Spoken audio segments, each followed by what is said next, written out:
আমাদের টিউটোরিয়ালের গত পর্ব আমরা যেটা করছিলাম, সাকসেসফুলি আমাদের ড্যাশবোর্ডটাকে আমাদের এখানে ইনস্টল করতে পারছিলাম, অর্থাৎ আমাদের ডিফল্ট যে ড্যাশবোর্ড ছিল সেটা থেকে আমরা সুন্দর একটা ড্যাশবোর্ড এখানে নিয়ে আসতে পারছিলাম, তাই না?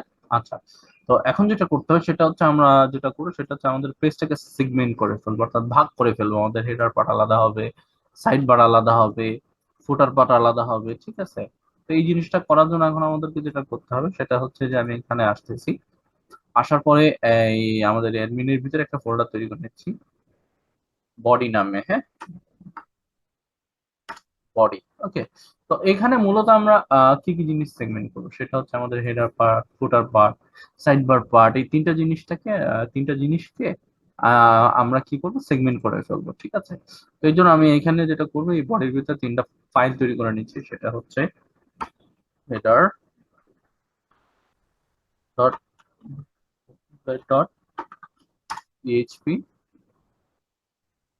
তারপরে side bar dot dot PHP, আর এখানে footer footer dot dot page. Okay, এই তিনটা ফাইল হবে। তো মূলত এখন বাকি জিনিসগুলো আমাদের তো মানে আমাদের যে ডাইনামিক পার্টটা হবে সেটা হচ্ছে আমাদের কি ইয়েল্ড পার্টের ভিতরে আমরা রেখে দিছি। আচ্ছা, লেফট সাইড বারটাকে আমরা করে ফেলি। এই যে এটাকে কিন্তু আমরা রিয়েল পার্টের ভিতরে নিয়েই নিছি, কারণ এটা আমাদের ডাইনামিক হবে। আর বাকিগুলা কি করবো, আমরা সেগমেন্ট করে ফেলবো। তাহলে এখান থেকে এটাকে কন্ট্রোল এক্সপ্রেস করে কাট করে নিচ্ছি এবং ইনক্লুড বডি হেডার। ওকে, তো এখন যদি আমাদের হেডারটা কিন্তু এখন আমি ইনক্লুড করছি, বাট ওর ভিতরে কিছুই রাখি নাই। এখন যদি এখানে রিফ্রেশ করি তাহলে দেখেন আমাদের হেডারটা কিন্তু গায়েব হয়ে গেছে অলরেডি, ঠিক আছে? হেডার কিন্তু নাই, এখানে কিন্তু দেখাচ্ছিল না।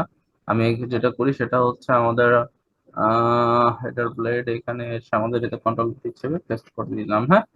দিয়ে এখন যদি আমরা এখান থেকে রিফ্রেশ করি তাহলে এই যে এখন কিন্তু আমাদের হেডারটা দেখাচ্ছে, বাট আবার ওই ঝামেলাটা হচ্ছে।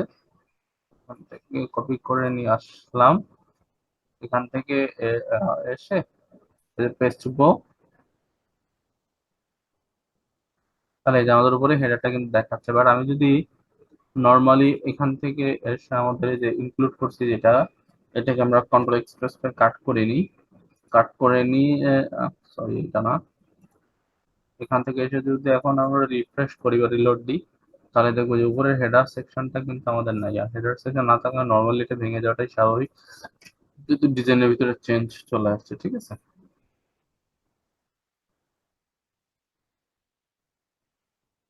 আসছে, বাট আবারও ভেঙে যাওয়ার সম্ভাবনা কি আছে, না এটাই না, হ্যাঁ, যে ভেঙে গেছে, ঠিক আছে? তো এখানে যেটা করবো সেটা হচ্ছে আমি এখান থেকে এটাকে কন্ট্রোল সি চেপে কপি করে নিয়ে আবার এখানে এসে এটা ঠিক হয়ে যাবে যখন আমরা আবার ওই সেশনের ভিতরে লগ আউট দিয়ে দিব, লগ আউট করে আবার লগ ইন করবো, তখন এটা নর্মালি ঠিক হয়ে যায়, ঠিক আছে? আচ্ছা, তো এখন সেট আপের ক্ষেত্রে এই জিনিসটা একটু ঝামেলা করে। আচ্ছা, যাই হোক, আমাদের হেডারটা সেগমেন্ট হয়ে গেছে। এরপর আমাদের যেটা সাইড বার, এই সাইড বারটাকে আমরা এখান থেকে আলাদা করে নেবো, কারণ আমাদের যেটা হবে সেটা হচ্ছে আমাদের ডাইনামিক হবে এই অংশটুকু। তা আমরা যদি সবকটা পেজের সাথেই এই অংশটুকু মানে অ্যাটাচ করে রেখে দিই তাহলে ঝামেলা হইতে পারে। আর আমাদের এই সাইড বারের ভিতরে চেঞ্জ করলে তখন এই ঝামেলাটা হয়, ঠিক আছে? তা আমরা সেই ঝামেলাগুলো এড়াই ফেলার জন্য হেডার ফুটার সাইড বার এগুলো আমরা কি করি, সেগমেন্ট করে ফেলি, যেটা আপনারা আমার পিএসপি প্রজেক্টেও দেখছেন, হ্যাঁ। তাহলে এটা হচ্ছে vertical menu, left side bar, control express করে নিলাম, নিয়ে আমরা এখানে এসে আমাদের সাইড বারের ভিতর রেখে দিলাম, ঠিক আছে? রেখে দেওয়ার পরে আমি অ্যাডমিন মাস্টার ভিতরে এসে ইনক্লুড করে নিচ্ছি, ঠিক আছে? Admin dot body dot side bar, admin body side bar. দেখি রিফ্রেশ করে কি আসে আমাদের এখানে, রিলোড, সাইড বারটা আছে, সমস্যা নাই। আর আবারও ভেঙে গেছে, দিলাম গো, এই সাইড বারটা চলে আসছে। ওকে, এরপর আমাদের ফুটারটাকে আমরা সেগমেন্ট করে ফেলবো, ফুটারটাকে আলাদা করে ফেলবো। তাহলে ফুটারটাকে আলাদা করার জন্য আমাদের কোথায় যেতে হবে?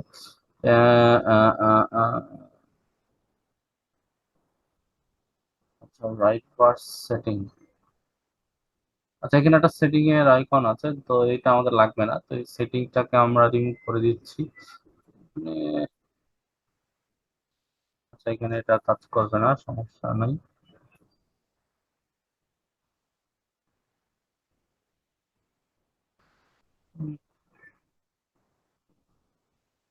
কপি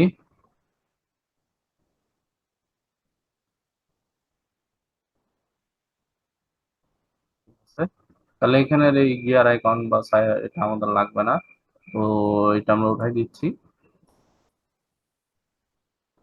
রাইট সাইড বার, এটাকে আমাদের কোনো প্রয়োজন নাই, উঠাই দিলাম। ঠিক আছে। আর ফুটার, ফুটার হচ্ছে আমাদের এখানে আছে, তাহলে এই ফুটারটাকে আমরা কন্ট্রোল এক্সপ্রেস করে কাট করে নিলাম। নিয়ে এখানে ইনক্লুড করে দিচ্ছি, ইনক্লুড অ্যাডমিন বডি ডট একটা হলো টিআর ফুটার। ঠিক আছে, তাহলে এখানে আছে ফুটারের ভিতরে আমরা কন্ট্রোল হিসেবে পেস্ট করে দিলাম। দিয়ে এখন যদি আমরা রিফ্রেশ করে আবারও ভেঙে যাবে, কারণ আমরা চেঞ্জ করছি। ঠিক আছে, তো ও ভেঙে গেছে না, যায়নি। ফোটারটা আচ্ছা ঠিকঠাকই আছে, ফোটারটাও চলে আসছে। তো আমরা টোটাল কিন্তু সেগমেন্ট করে ফেলছি, তাই না? এখন যদি আমরা দেখি ফোটারটাকে একটু উঠাই, দেখি কি অবস্থায় আসে আমাদের, ফোটারটা আসে কিনা। কন্ট্রোল এক্সপ্রেস করে কাট করলাম। কাট করার পরে এখন আমরা যদি এখানে, এই যে এখনো কিন্তু ফোটারটা আছে, ঠিক আছে। তো এখানে যদি আমরা এখানে মাস্টার রিলোড দিই, হুম, হুম, এই দেখেন নিচে কিন্তু আর ফুটারটা নাই। এখন যাদের ফুটার প্রয়োজন আছে তারা ফুটার দিবেন, আর যাদের ফুটার প্রয়োজন নাই তারা ফুটার দিবেন না। ঠিক আছে, আমি নর্মালি ডিজাইনের সাথে যদি ফুটারটা ছিল, তো ফুটারটা আমরা দিয়ে রাখছি। তো নর্মালি এখন আমাদের যেটা হচ্ছে সেটা হচ্ছে আমাদের পেজ সেটআপটা মোটামুটি কমপ্লিট। এখানে আমাদের যা অ্যাডমিন মাস্টার ভিতরে ঝামেলাটা কমে গেল, সেটা হচ্ছে আমরা এখানে সিএস আর জেএস এগুলা ছাড়া আর তেমন কিছুই এখানে কিন্তু এইচটিএমএল কন্টেন্ট ওইভাবে রাখি নাই। বাকিগুলো আমরা এখান থেকে কাট করে নিয়ে সরাই ফেলছি, তাই না? কাট করে নিয়ে সরাই ফেলছি। ওকে, তো এটা ছিল আমাদের সেগমেন্ট।